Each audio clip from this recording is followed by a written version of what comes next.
Saya senang Yai Muhaimin menyebut mengenai pluralisme ini. Indonesia ini kan salah satu jenis keterpelesetan, kehancuran, keterpurukannya kan epistemologi dan denotasi. Ya, jadi kata itu menjadi tidak terdisiplinkan oleh maknanya. Jadi kabeh kepeleset-peleset, bias-bias. Jadi misalnya kalau boleh jangan bilang pluralisme, kemudian orangnya disebut pluralis, karena kalau isme itu kan satu keputusan pandangan hidup. Jadi dia sebuah ideologi. Ya pluralisme itu ideologinya Tuhan, bukan ideologi kita. Yang menciptakan pluralitas itu Allah, kan gitu. Allah menciptakan qabail wa syu'uban wa qabail, azwajan dan seterusnya. Allah menciptakan pluralitas. Jadi kita ini bukan orang yang tidak beragam kemudian kita himpun supaya beragam, tidak. Memang apa adanya alam diciptakan oleh Allah sebagai makhluk yang beragam. Gus Dur tidak ada duanya, Alisa tidak ada duanya, Yai Muhaimin tidak ada duanya, siapapun tidak ada duanya. Bahkan kacang ini tidak ada duanya, karena kacang yang ini bukan kacang yang ini bukan kacang yang ini. Tidak ada yang ada duanya dalam kehidupan. Rambutmu yang sebelah situ bukan yang sebelah situ, masih podo-podo rambut. Jangankan Gus Dur, setiap apapun tidak ada duanya, kan begitu. Nah oleh karena itu kita hormati Allah yang menciptakan pluralitas. Nah kita ini menjaga, jadi sebagaimana hukum alam, semua teknologi harus taat kepada hukum alam misalnya ya. Jadi itu kita jaga yang diciptakan Tuhan itu. Sebagaimana tadi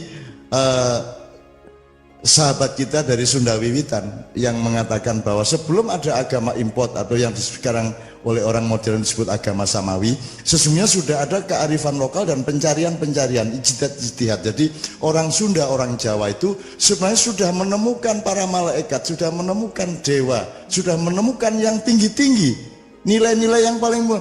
Cuman dia butuh satu level lagi yang tidak mungkin dia ketahui. Ngerti maksud saya, Mas? Bahwa kita tidak usah ada agama, kita kenal Tuhan. Tetapi untuk menentukan Tuhan itu bagaimana, itu harus Tuhan sendiri yang ngasih tahu kita, betul enggak?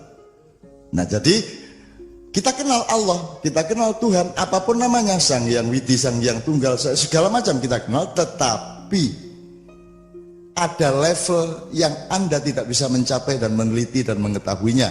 Di situ yang disebut agama. Maka Allah memberikan informasi melalui messenger tadi, melalui orang yang disebut nabi, yaitu pembawa naba. Nabi itu yang membawa pesan, yang membawa informasi.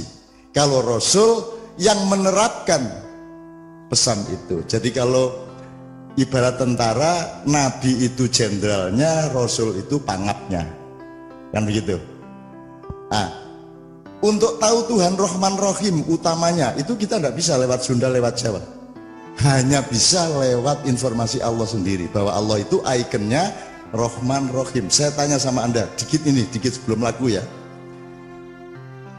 Allah bukan menciptakan laki-laki dan perempuan, itu cuma bentukan. Yang diciptakan Allah adalah keperempuanan dan kelelakian, femininitas dan maskulinitas, betul enggak? Sekarang saya tanya, kalau engkau melihat tanah air Indonesia itu feminin apa maskulin? Feminin. Maka kita sebut tanah air Ibu Pertiwi, tidak Bapak atau atau Pak D. Maka the capital of Indonesia, ibu kotanya kita sebut ibu kota, bukan bapak kota. Jadi sangat feminin. Allah sendiri tampil ke Anda, terutama maskulin apa feminin? Feminin. Allah tampil kepadamu dengan kekerasan dan kehebatannya atau dengan kelembutan dan cintanya, mana yang utama? Kelembutan dan cintanya. Maka Allah dalam tanda petik, ojo terus nanti, wah Cak Nun menganggap Allah itu perempuan, mesti ngono kok nesu, aduh sesat, kesesatan ke-39. Yes. Dirungokke sik to, dirasakke sik. Beda dong sifat sama benda. Gula sama manis itu beda. Laut sama gelombang itu beda. Nggak bisa kita ke pasar Parangtritis ambil gelombangnya, bisa? Nggak bisa toh? Nah tak terus nunggu seneng kan, kakak cukup ikhlas. Iki sawis kene ku iki nek saya tuh ngomong satu kalimat sudah muncul 10 kalimat yang lain. Ini kalau ndak hati-hati wah dah kesesatan bertumpuk-tumpuk ndak karu-karuan. Karena saya bapak-bapak yang beragama kebetulan bukan Islam, saya termasuk orang yang sesat. Oleh karena itu setiap hari saya sholat, dan di dalam sholat itu Tuhan memberi tuntunan, saya selalu minta kepada Tuhan, ihdinas siratal mustaqim, ya Allah tunjukilah aku jalan yang lurus.